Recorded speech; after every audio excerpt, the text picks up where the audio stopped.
Oh, nice beard. Thank you. I guess we're live now. So my name is Joseph Gorordo. I'm an LCDC, and I am the Vice President of Outreach for the Western U.S. for Recovery Unplugged. And I've never done a live like this before, so I'm excited to do it and see what kind of questions we get and how I can be of service during these difficult times. Just, I guess, a little bit about me before we get started is that I am, in fact, a person in long-term recovery. I've been so I've been sober since July 21st of 2008, and for that I am eternally grateful. Before that, I spent about 6 years bouncing in and out of treatment centers and moving to different parts of the state of Texas, and moving to other countries even to try to get sober, and struggled to do so until then. So I'll be celebrating 12 years in July of this year, which is something that's incredible, and I never thought I would be able to do it. But here I am. And then as far as, you know, getting started with this Facebook Live and talking about, I uh, I don't do as much clinical work as I used to in other times during my career. So I took some time and looked through some old groups that I used to do and was kind of revisiting some of the old clinical work that I did. And one thing that stuck out that I thought would be kind of cool is maybe as a jumping off point to get started with tonight's discussion. Um, I used to teach a lot about the 8 dimensions of wellness. And this was something that, we would teach to folks who were typically in like an IOP group, maybe been sober for anywhere from 30 to 90 days and kind of starting to get a feel for life as a person in recovery, and trying to help them kind of navigate the world. And so we would present the 8 dimensions of wellness, which, really quickly, trying to look at all the comments here, make sure I'm staying on track. But so just going through them, simply put, the 8 dimensions of wellness are emotional wellness, financial wellness, social wellness, spiritual wellness, occupational wellness, physical, intellectual, and environmental wellness.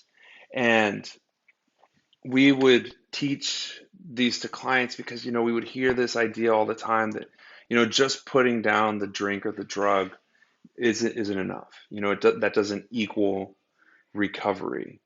Um, so we would teach them these 8 dimensions of wellness as a way to start assessing their life and trying to find places where they have an opportunity to grow, and find places where um, they can celebrate victories like, wow, I'm doing really good spiritually, or I'm doing really good physically, but I need to work on this area.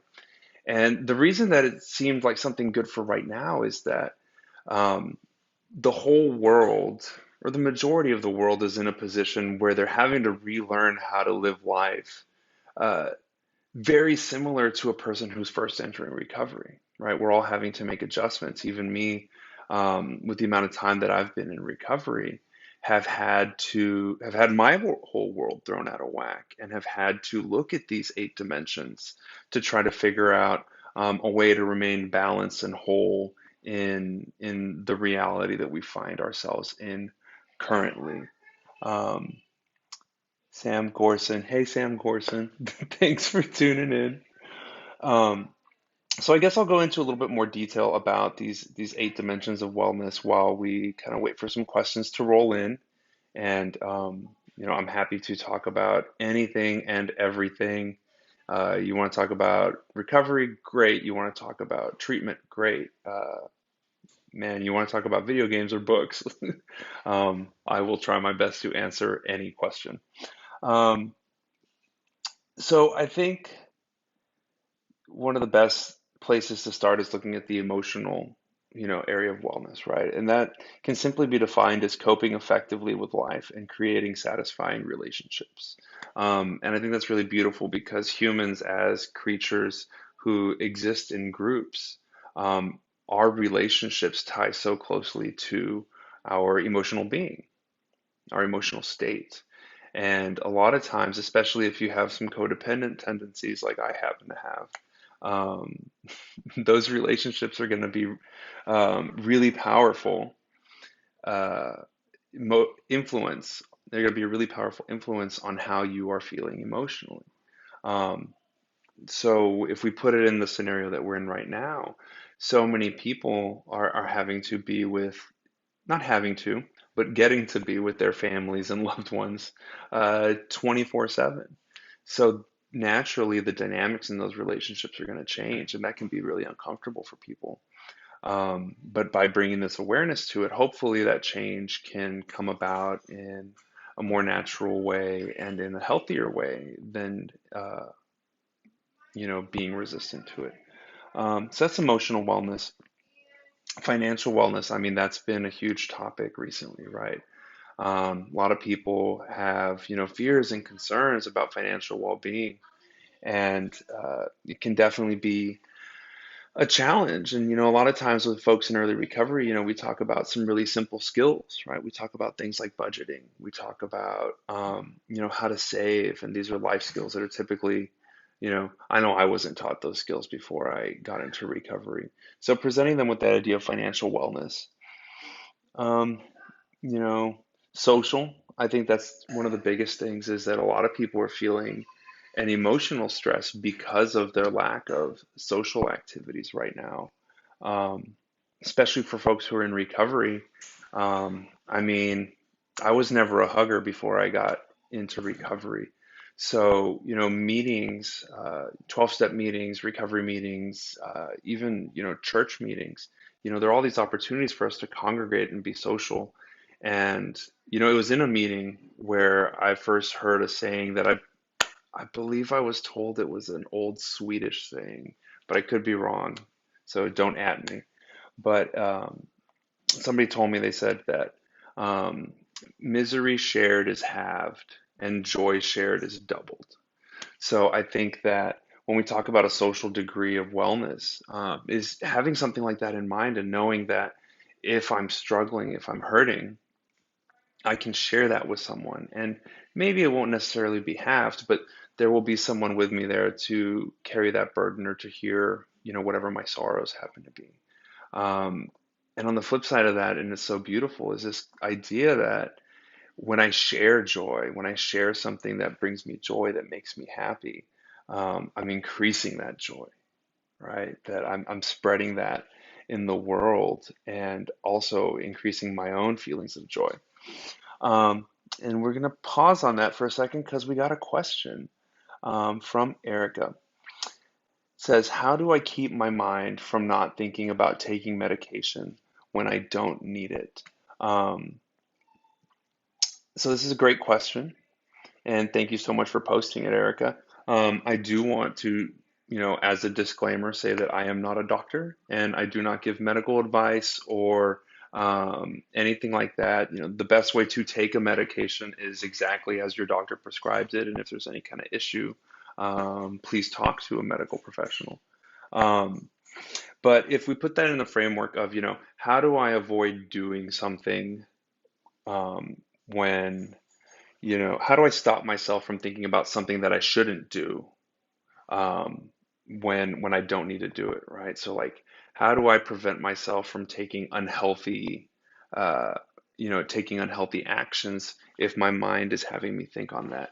And if we frame that within the idea of craving, right? I have a craving to do something, and maybe it might be I want to eat a chocolate chip cookie after I told myself I would only eat two. Or, I know I've got to get up early in the morning and I know I shouldn't stay up and watch more TV, but I do anyway, right? We're always seeking behaviors that are going to give us comfort, that are going to fulfill some sort of need, right? And so if I really want a chocolate chip cookie and I know I shouldn't, it's because there's something emotionally, or maybe even in one of these 8 dimensions of wellness that isn't that isn't being fulfilled, right? So I always challenge people to identify, before we talk about the behavior that I'm trying to avoid, what is the emotional need that isn't being met? And that's something that can really best be done discussing it with a clinical professional or with somebody who you're close to, to try to maybe kind of pick at it and figure out like, why is it that I want to do this thing that I know that I shouldn't do? What is missing? What need is not being addressed that my mind is stuck on doing this one thing that I know I shouldn't, right? Um, Now, some simpler ways to do that, there's some techniques that we call thought stopping techniques, right? And there's a lot of different ways to do this, but in a sense, they're exactly what they sound like. There are ways to stop your train of thought when it's on an unhealthy path, right? So one really simple thing is popping a rubber band. You put a rubber band on your wrist, and this is some advice they give for people who are trying to not bite their nails, and things like that. But you put on a rubber band, preferably one of the thicker ones, to make it count. And whenever your mind starts to fall into that repetitive thought pattern of whatever it is that you don't want to do, is pop that, right? And it's basically conditioning yourself and conditioning your mind to not think about that. There's also some really cool visualization techniques that I've had some success with over the years, um, where you try to think of something that will help you to stop, right? So some people benefit by visualizing a giant red stop sign, saying stop, or a stoplight flashing red for you to stop. Sometimes in early recovery for individuals, their stop sign will be visualizing their family or visualizing themselves at a year sober, um, trying to visualize themselves, and whatever it is, finding for yourself a powerful image that will kind of skew that thought pattern, right, to something healthy. It's also okay to just distract yourself, you know. If you're having some unhealthy thoughts, finding a healthy way to distract yourself can be really good, So if that's baking or if that's video games or exercising, there's a lot of, healthy activities that you can try to use to distract yourself. An old bit of 12-step wisdom was always move a muscle, change a thought.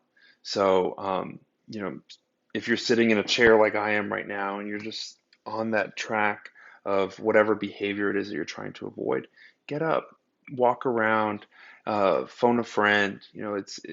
It's not, once you find a way to interrupt that thought pattern, you'll find that your mind won't necessarily drift right back to it. Um, so hopefully that was helpful. We have a question here from Jason. How can we keep from isolating while being stuck at home? Um, I lately we've been hearing the term social distancing, right? Which I think, in January, very few or none of us knew. I know I certainly had never heard the term social distancing, and I think it's a bit of a misnomer, right? Because we can, it's to me, it's really about physical distancing, right? I need to be 6 feet away from people, and I need to stay home and that sort of stuff. But that doesn't mean that we can't socially, we can't still socialize.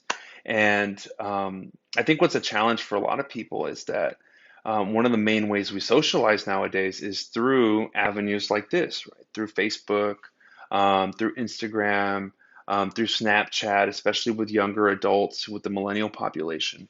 All these social media platforms are a very common way of connecting and engaging with social communities. So, um, so it is possible to stay connected, while it may not be in the way that we're most normally used to. You can absolutely avoid isolating. It's more challenging, but you can avoid it by, staying active in a healthy way on social media. And that's up to the individual to decide what is healthy and an unhealthy level of social media. Um, Me and my family have really gotten to know some of our neighbors, if not, you know, not necessarily sitting down with them and having deep conversations, but we've all been going for walks every evening or riding our bikes, and you start to see the different people in your neighborhood who are also, out and about at that same time of day, whether they be gardening. And even though it's just, saying hi and giving them a little wave, getting to know their faces and being familiar with their faces can kind of fulfill some of that social need and dissipate some of that isolation. Um, the Some of the other things that we can do is expressing feelings of isolation can diminish those feelings of isolation, and there's so many different ways to express themselves, and I've seen so many cool and really beautiful examples of creative expression that have come about. I think probably partially because people have some extra time on their hands right now. So taking those feelings of isolation and putting them into something creative like poetry, like a song, like a piece of art, um, gardening, all those different things. I truly believe that um, the need to be creative in some way is part of the human experience and it's part of what we need to feel okay and emotionally balanced. So, taking a negative feeling like isolation and finding a way to express it can be a really powerful mitigator for that. And then, of course, uh, it can be, I know it sounds really simple and can be really difficult, but the simple act of picking up a phone and calling somebody and, you know, not even having to talk about anything, but just, calling to check in and catch up with someone. We need that connection. And so by putting forth that effort into that, you can hopefully see a dissipation in those feelings that you may be having of isolation, Jason. So thank you for the question. Let's see. Um, I've become addicted much more since treatment and relapse. Is that normal? Um, Thank you for the question, Leslie, and I'm sorry to hear that you're struggling right now. Hopefully, I can give you some insight into that. And addiction and substance use disorders, right, are incredibly complex, right? And it's really difficult to give a blanket answer like, is that normal or is that not normal? But what I can tell you is that, we do believe that this is a progressive illness, meaning that left untreated, it'll always or almost always get worse, and very rarely will it just get better. Um, some more wisdom that I picked up, at a treatment center is when I was in treatment, I heard a saying that just because you turned off the fuse on your stick of dynamite doesn't mean that the fuse got any longer. And I know that that bore out for me in my experiences. Um, that every time I would pick up and tell myself it'll be different this time, and here's how. Um, I always found myself right back where I had been when I first put down the alcohol or drugs. And so it didn't matter if I'd been sober for a week or a month or a year in one case. When I went back to using, it always ended up at the same level and then got worse. Um, so it's just part of it. This has been determined to be a progressive and fatal illness. So it is always going to get worse. But what's wonderful is that no matter how bad it gets, there's nobody who's beyond hope of recovery. Um, the only thing that is beyond repair is once we've lost a life. So to Leslie, who asked that question, I would tell you, hold on to that hope. You're breathing right now, and that means that you are eligible to recover and you are capable of recovering. And you cannot give up on that hope. I, like I mentioned earlier, I was in and out of treatment for 6 years. I think my family had pretty much lost hope.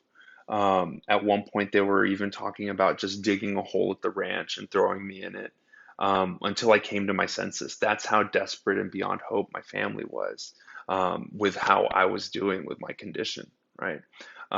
But here I sit. I was going to say stand, but I'm sitting. But here I sit with a beautiful life, and that life is available to you and anybody else who's struggling, right? You are not beyond um, being worthy of help, and you are not beyond the opportunity to recover. Um, And recovery looks so many different ways that all you got to do is give yourself the opportunity and the open-mindedness and the willingness to believe that it can happen, and it will. And that is something that I've seen bear out time and time again. Not only in the 12 years that I've been in recovery, the 10 years I've been in this field, but even before I got sober, when I would see other people I knew who were struggling get better. I have friends who came into recovery broken and beaten and hopeless, who are now doctors and lawyers and have families, and are trusted members of their community. And that's beautiful, and that's available to anybody, right? Um, so hang in there, Leslie, and um, if there's anything that we can do to help, please don't hesitate to reach out to us or any other helper, whether that be a sponsor or a program or a family member. We got another question here from Thomas. I'm struggling with DXM. It is very psychologically addictive, not physically so much. Um, I'm sorry to hear that you've been struggling with that, and I'm not sure I see a question there. Uh, but um, I think you do point out something really interesting, right? Is that some drugs are physically addicting, right? Things like heroin, even things like alcohol, and some drugs are not physically addicting so much and are much more psychologically addicting, such as drugs like DXM and marijuana, and some others. And I think a lot of times when we talk about alcohol and drugs in the world, we think of the physically addicting drugs as being so much worse and so much harder to break. And I like to push back on that concept sometimes, because when we get beyond detox, right? When we get beyond, our system has been cleared and we no longer are impaired and we're no longer feeling the physical effects of the alcohol and drugs. Um, the physical part has been removed, right? And if it was just about the physical, then there wouldn't be a treatment center that went beyond detox, and we wouldn't see all these great programs, and we wouldn't see all these helping professionals there. And frankly, there would be no need for 12-step meetings or any other kind of recovery meeting, because we would just get over the physical addiction and then we'd be fine. The psychological part of addiction, I believe, is the crux of it and is the much more difficult part, right? Earlier we had a question about, how do I stop myself from thinking about this thing, right? Um, so that's where the challenge really comes in, and that's where helping professionals and programs step in, because the person needs to heal and needs to look at the psychological implications of their use and find healthier ways to solve their problems, right? I think that all therapy and all treatment, if you really boil it down, comes down to helping individuals find different ways to solve their problems. So Thomas, I feel like if we talked, if we were talking a little bit more, we could drill down on, kind of what is it, in here, what is the problem as you perceive it to be in here that is driving the use of the DXM and that is driving the need to escape. Um, so even though something isn't physically addicting, once that physical part of the detox has passed, it's all psychological, and we're all sort of on a level playing field. And I like to think that um, the alcoholic, the heroin addict, the marijuana abuser, that are all facing a similar, if not exactly the same challenge at that point. And what's cool about thinking about it like that is that means that everybody can help everybody, right? You don't necessarily have to have sunk to the levels I did or have used the same drug that I did, because now, sober, seeking recovery, we're all working towards the same thing. And I think that's really cool. There's a line in the big book about like passengers from a shipwreck or something like that. And I like that idea of everybody kind of being in it together. So we have a couple other questions um, from Gabby. What would you say to someone who is using isolation, quarantine as an excuse to relapse? Um, well, first off, I would want to reframe some of that language before answering the question, because I think that anybody who's been in recovery, who has had any prolonged period of time without use, I don't think is necessarily looking for an excuse to relapse. And I don't think that's what you were implying, but I think that when individuals who have been in recovery for a while fall back into the unhealthy use of alcohol and drugs, it's not because they want to or as an excuse, but more so because they've gotten to a point of emotional discomfort that drinking or using becomes the best option, right? I think of the phrase, better the hell you know than the heaven that you don't. I feel like that's in a movie or something like that. But when individuals, fall back and have a recurrence of use, it's because of, physical and, and emotional discomfort, right? Now, what I will say is that feeling isolated and depressed is absolutely a painful experience to go through under the best of circumstances. But even, especially for somebody who's maybe in early recovery, it can be especially challenging. Um, so, by staying in touch with how you're feeling and being aware of that, I think it's best to be proactive. And if you see that you're feeling isolated and you're feeling depressed and some of those thought patterns are coming back, that perhaps, take some small actions before it gets to the point where picking up a needle or picking up a drink seems like a good idea again, it would be ideal, right? Um, Unfortunately, though, we have been seeing a spike not only in, the consumption of alcohol in our country, which we can track, but I would also guess the consumption of drugs in our country. And personally, I've also been seeing a lot of relapse amongst people that I know that have been sober anywhere from 6 months to 12 years. When I mentioned earlier, this is a chronic disease. Simply being in recovery for any amount of time doesn't mean that you've been cured of this disease, right? It just means it's in remission.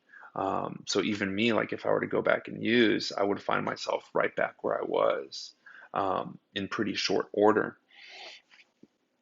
And I kind of went on a tangent there, and I'm trying to think of how I got there. We were talking about, isolation, quarantine. So yeah, I have seen in what I perceive to be an increase in relapse amongst individuals who have already been in recovery for some period of time. So that's incredibly difficult. So some of the other questions that we've gotten about socializing and staying connected, all those recommendations are valid, and I recommend them for anybody to try to get out of that. Let's see, we have a couple more questions. Let's see, we have, for me, it is a curse and a blessing that I have been able to quit methamphetamines. And then we have using is because we just don't want to feel, just be numb, sleep, wake up, repeat the process, work, come home, start process over. Thank you guys for your comments, Thomas and Leslie. Um, and Thomas, if you feel like you've moved from into a healthier space around your substances by transitioning substances, more power to you if you feel like it's healthy. If it's not, which I think it probably isn't from what you were saying earlier, please seek out help, or keep looking for a way um, to find whatever is healthy or right for you. And then Leslie said, using is because we just don't want to feel, just be numb. I don't want to talk for everybody, but I can speak for myself and from my personal experience. And I do know that for me, using was absolutely about not feeling the way that I just felt as a default. And, I realized that by seeing through my history that my life never got so great that all of a sudden I didn't feel the need to use. And it never got so bad that I just decided it was time to stop and just put it down, because I was carrying around, some negative emotions and, whatever you want to call it, spiritual malady, trauma, however you want to characterize it. The point is that I wasn't okay in here. And feeling anything else was preferable to me. And I think that a lot of folks who are using substances in an unhealthy manner are doing so for exactly those reasons. Um, One of the things that's tough is, when you get into that cycle of, I wake up, I use, numb out, go to sleep, and just repeat this process is, um, it becomes such a routine that it's hard to imagine life any other way. Um, so, Leslie, who was mentioning that, um, remind yourself. I would say try to find some healthy, happy memories and try to bring those into your mind to remember that life can in fact be different than the way it might be for you right now. Um, a great way to help you with that I really like is the use of music, right? Music has a really powerful and interesting way that it interacts with our brain. I mean, that's part of why we use music at Recovery Unplugged, right? So the way music treats our brain, the way our brain treats music is the same way that, like a Google search engine works. So in our mind, songs and music has all these different tags to it, right? So like we remember things like the name of the artist and the name of the song, and we remember, the lyrics to the song and all that. But beyond that, our brain gives it, an emotional tag, right? Is it a happy song or is it a sad song, right? Maybe it's a happy song, but I associate it with a sad period in my life. Um, what is the context, right? That's why when we hear certain songs, we remember the context of where we were when we first heard that song, and also we attach that emotional memory to the song, right? Um, so I always like to talk about the song "Somewhere Over the Rainbow," right? And I believe yesterday was the anniversary of when the Hawaiian guy, his name is something or another, the one who did it on the ukulele. So that song "Somewhere Over the Rainbow" is really popular at two types of events, right? It's popular at weddings and it's popular at funerals. So depending on who you are and your experience with that song, it more than likely either makes you feel really happy or really sad. So for me, it was always a really sad song because I would hear it at funerals. And that's where my mind, that was the emotional tag my brain had assigned to it. But when my youngest daughter was born, that song helped her go to sleep. And so we listened to it a lot when she was first born. And when I hear that "Somewhere Over the Rainbow" song, I don't feel sad and depressed anymore. I feel like this happy nostalgia for when she was just a little bitty baby. And so the reason I bring all that up to you, Leslie, is, beyond just finding some happy memories of some really good times to help you kind of center and get anchored into that hope, find some songs that tie to some of the best times in your life, you know. And I don't know what that is for you. Maybe it's, going on a family road trip, driving in a car with your friends, your first concert, going to a concert with somebody you love. But find the songs that aren't just happy songs, but tie to moments of joy in your life. And when you find yourself stuck in that cycle and feeling hopeless, use those songs to remind not just your head, but your heart that things weren't always the way they are today, and they don't have to be, and that you can experience that joy again um, if you're just open to it. So thank you for that. That was a great, comment, and I think it took us down a really fun little rabbit hole with the music piece. Um, let's see what else we got here. Music is soothing comfort when I'm allowed to listen to music. Everybody should be allowed to listen to music all the time, whenever they want. Um, Let me see if we got a couple other questions going here. Oh, I got one. Okay. Let's see.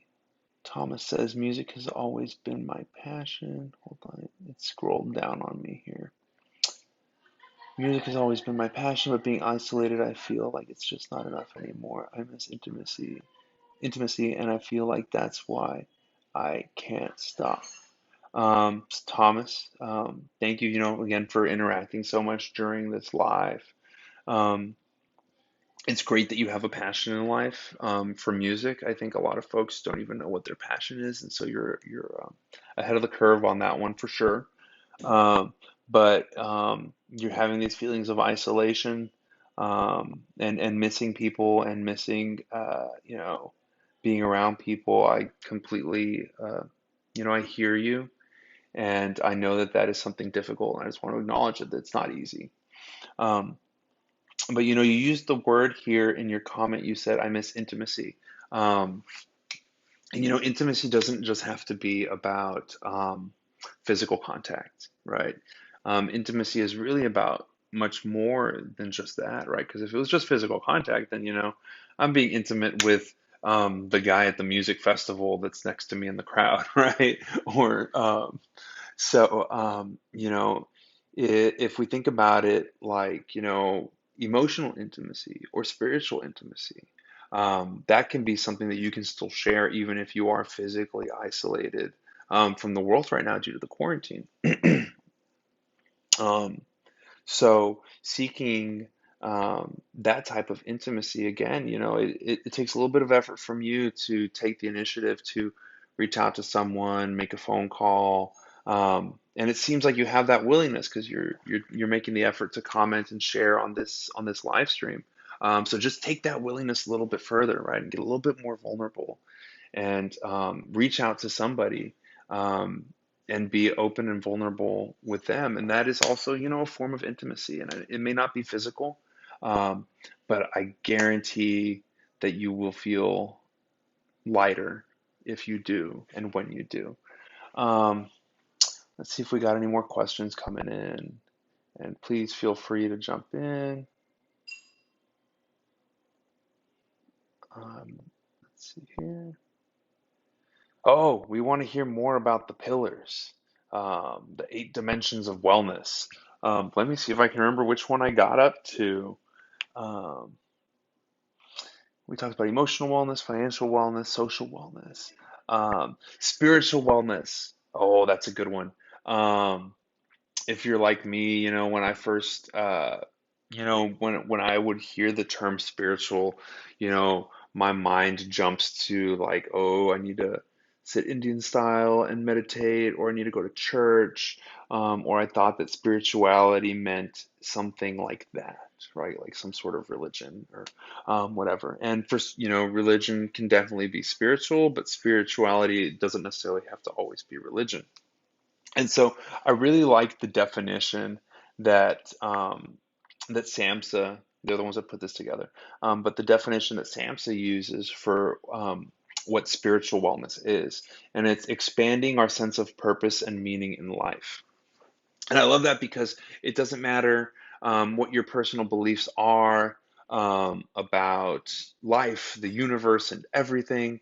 Um, Spirituality is about expanding your sense of purpose and meaning in life. So, not just identifying what it is that gives you meaning and purpose, but also expanding that and growing in that.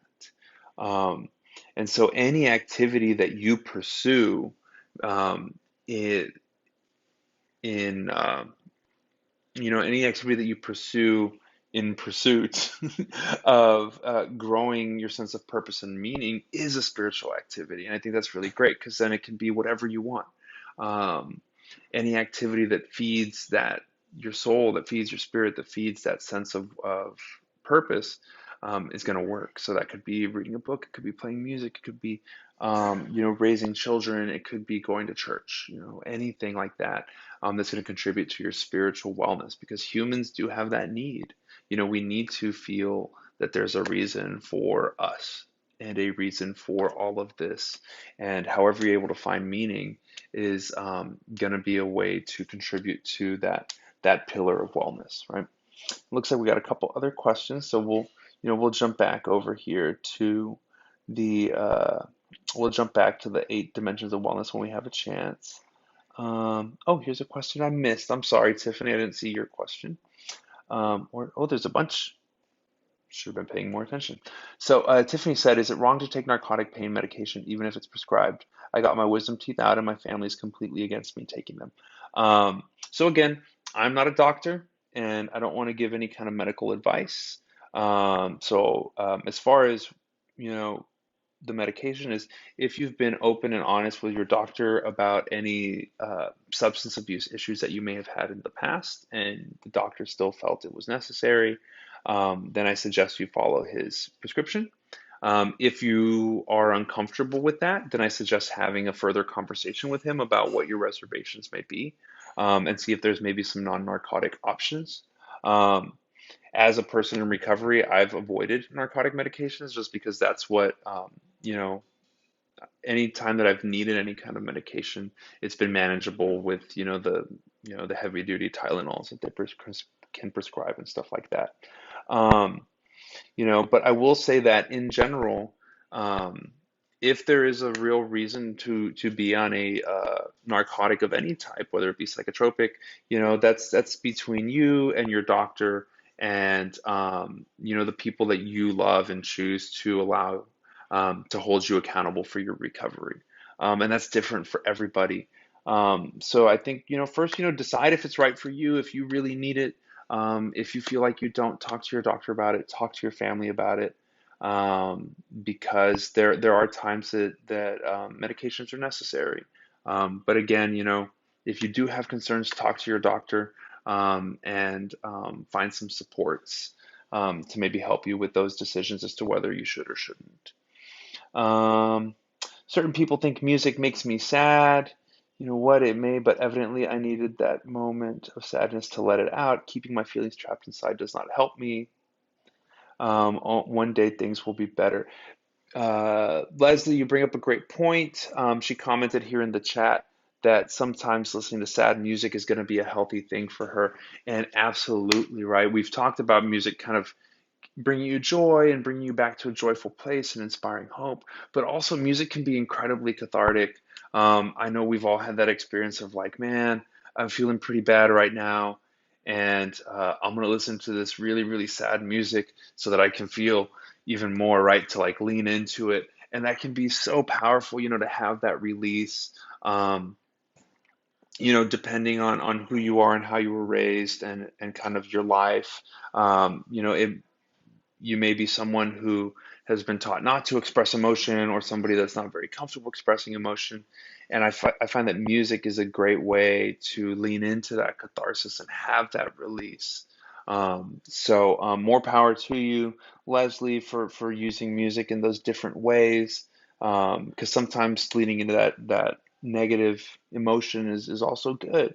Um, Thomas had a question about how has residential and sober houses changed due to the pandemic.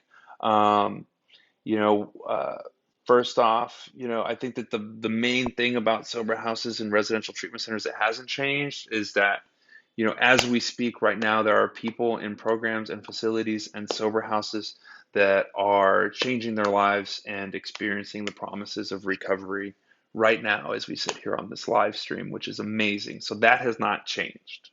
What has changed is there's a lot of precautions.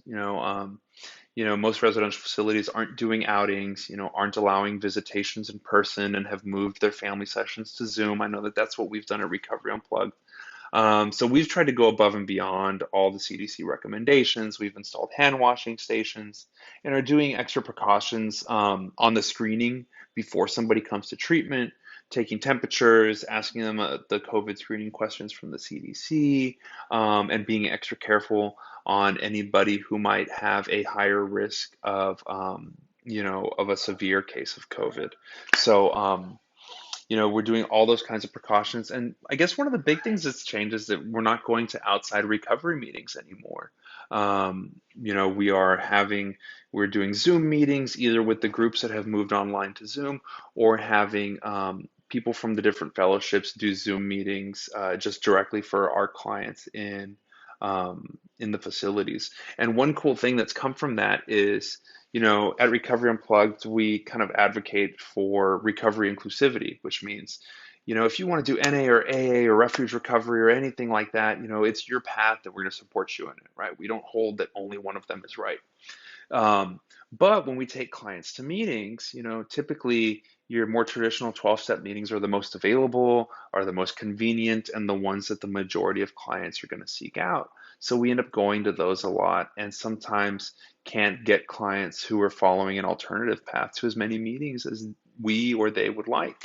So with the Zoom meetings, what's cool is we're able to have two, three different Zoom meetings at the residential facility, to where, one room will be AA and one will be NA, and one might be refuge or celebrate recovery or something else, so that some of our clients are actually getting more exposure to their fellowship of choice than they normally would, which I think is, one of the plus sides of everything that's going on and all this wonderful technology. Um, Let me see. I have lost myself in the chat. Um, Someone just had oral surgery and found that ibuprofen and acetaminophen worked. Good for you. Uh, it's so tough. My jaw legitimately hurts, but I also don't want to upset my family since I've done plenty of that over the years. Hey, Tiffany, I get it. Um, it can be challenging, right? When we know that we've put our family through a lot and we feel a lot of, it sounds like maybe you're still feeling some shame and guilt around that. And sometimes that can, wanting to avoid making other people uncomfortable can lead us to be um, dishonest with ourselves or to put ourselves last ahead of other people's feelings. There's a balance there, for any kind of decision, between what's right for you and, wanting to be understanding and conciliatory for maybe what you've put your loved ones through, but also, so finding that balance between what's right for me and what they want, and finding kind of a healthy place where everybody can agree. And that can only come about through communication. So definitely talk to your family about any kind of conflicts you may be having with them. Um, I almost went down the road. It's never been, it scares me. Okay. Let's see. Okay, we have a question from 4 minutes ago. What is your go-to feel-good song? Um, so I have children. I have many children. I have a 10-year-old, an 8-year-old, and a 2-year-old, and they all love Disney. So in my house, there is a lot of Moana, there is a lot of Frozen, um, and I don't think I'm allowed to sing any Disney songs because Disney is hardcore about their copyrights. But I do find that bursting into song randomly, to like that first song in Moana or the one that Maui sings, are always guaranteed to put me in a good mood. And not because they're like my favorite style of music or anything, but because emotionally, like, those remind me of my family and that brings me joy, right? So those can always lift me up. Uh, if anybody wants to share some of their feel good songs, if we have time towards the end. Oh my God, it's 6:50.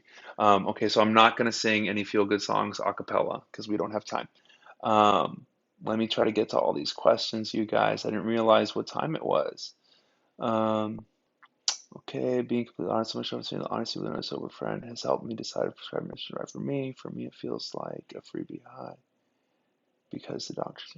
Um, Joe, good advice. I appreciate your honesty on sharing about, finding out what's right for you and holding true to that. Um, what's y'all's plan if someone does happen to catch COVID as a facility, especially at detox or residential? Oh man, I mean, I guess I did say that I would answer questions about anything. Um, I don't, I don't know that I know exactly what the plan is. I mean, obviously, the best plan is to not, avoid getting a case. But I see Jason posted a link here on specifically what we're doing, so I would defer to whatever it says on that link.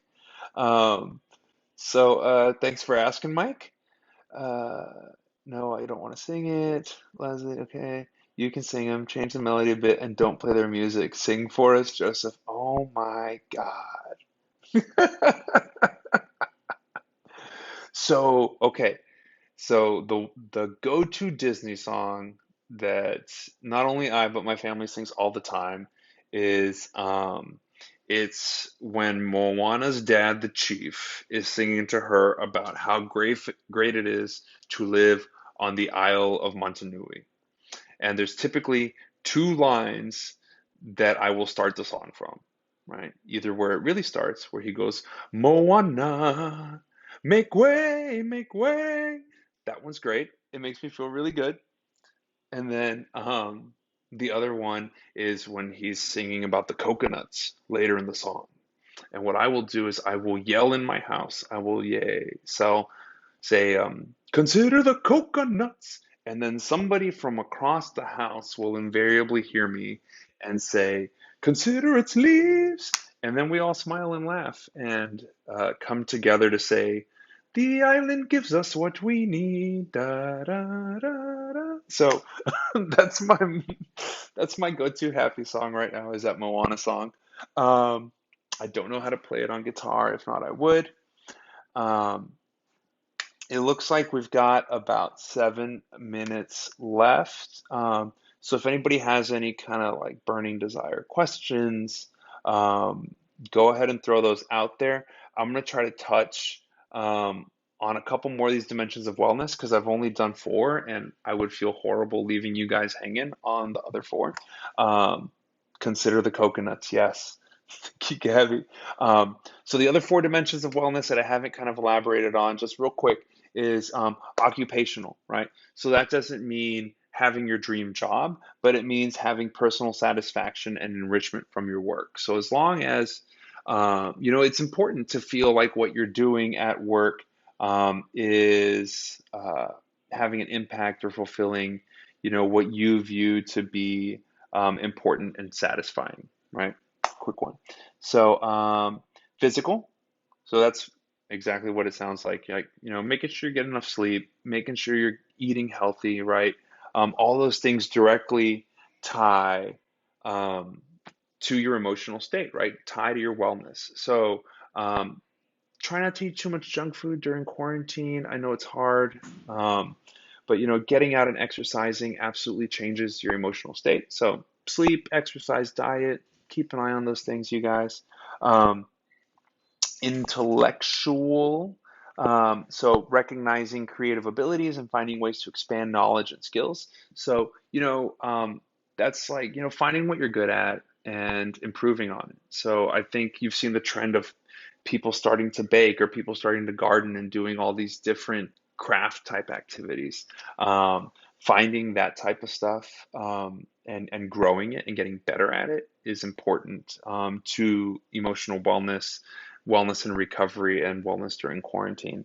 And then finally, environmentals. That means having good health by occupying pleasant, stimulating environments that support well-being.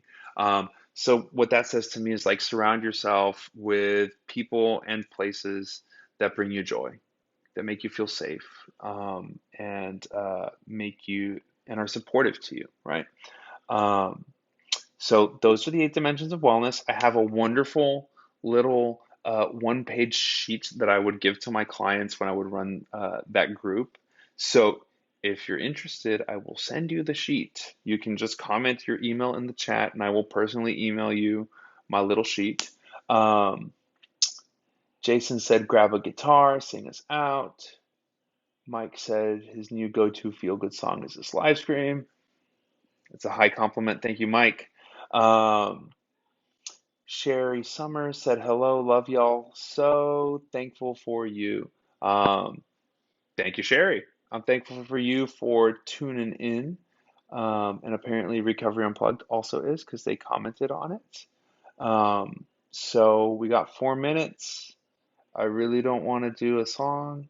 I don't think the guitar is tuned. So if anybody wants to help me out with a question so that I don't have to sing a song, I'd be really grateful. Nobody's helping me out. Okay. Well, what song should I play? That's always the tough one. I'm sure my musician friends out there know uh, it's always the worst when you're like on the spot to sing a song and then all of a sudden you just forget all the songs. Um, Man, this is awkward.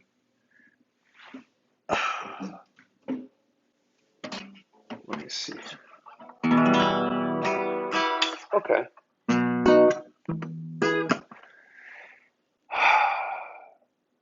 Jason wants me to. Oh, look at that. Everybody's saying sing. Um, oh, Mike asked a question. He said, "How has your experience been working in the field?" It's been absolutely the best and also most difficult thing I've done outside of getting sober. I appreciate you asking the question, but everybody else is hassling me, so it looks like I'm gonna have to do it.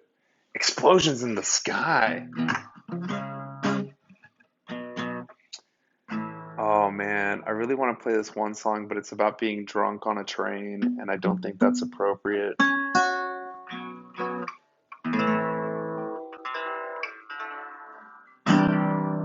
Y'all. Okay. Let me see if I can remember this one.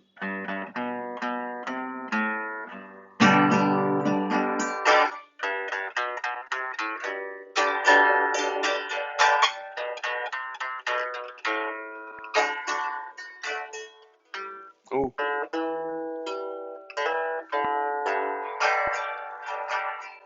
By the rivers of Babylon, where he sat down, and there he went when he remembered Zion. Oh, but the wicked carry us away captivity, require from us a song. How can we sing of a song in a strange land? There, that's all you're getting out of me. One verse, one chorus. That's a great song. It's Rivers of Babylon by Sublime. Um, Go check it out. They perform it much better than I do. It is 6:59. I don't know what that means. So, thank you guys so much for tuning in. I had a blast. I hope you guys did too. I hope everybody leaves here feeling a little bit better than they did when they got here, and with a little bit of hope and a little bit of joy. So thank you guys so much. Bye bye. I don't know how to end the stream.